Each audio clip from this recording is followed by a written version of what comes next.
Balita upang masugpo ang mga lumalaganap na sakit. Isinusulong ng Department of Health ang healthy lifestyle na dapat sundin ng mga mamamayan. Para sa detalye, balita mo kami Julius Disambron.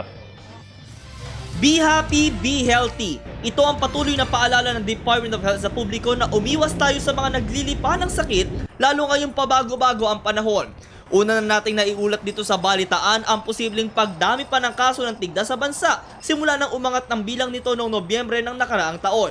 Iginiit ni Health Director Dr. Eduardo Hanairo sa panayam sa kanya ng Team Balitaan na libre ang magpabakuna laban sa sakit na ito. Kailangan natin tandaan, kung may measles tayo ngayon, maaaring magtuloy-tuloy yan, measles natin, sa panahon nitong tag-init. At ang hindi maganda nito, madali tayong papawisan, lalo mga bata, ating resistensya ay mas mababa. Kaya ang mangyayari, baka mas marami tayong komplikasyon, kamukha ng pneumonia.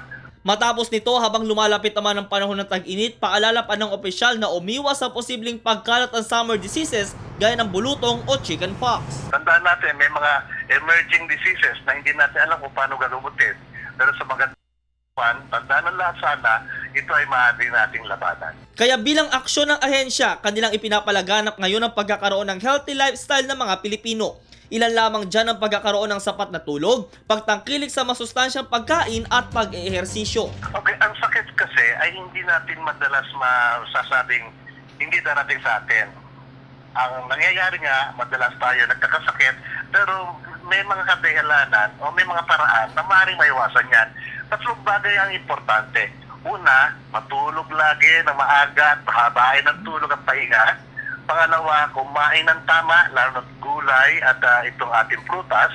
Pangatlo, yung ehersisyo na kailangan ng ating katawan. Kaya lang mag-hydrate din tayo pagdating sa pag-exercise natin.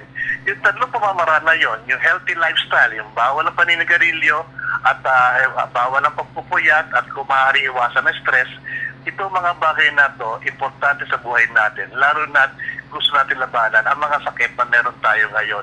Samantala, nananawagan naman si Senator Pia Cayetano na bigyan ng sapat na pagkalinga ang mga taong nakararanas ng kakaibang sakit.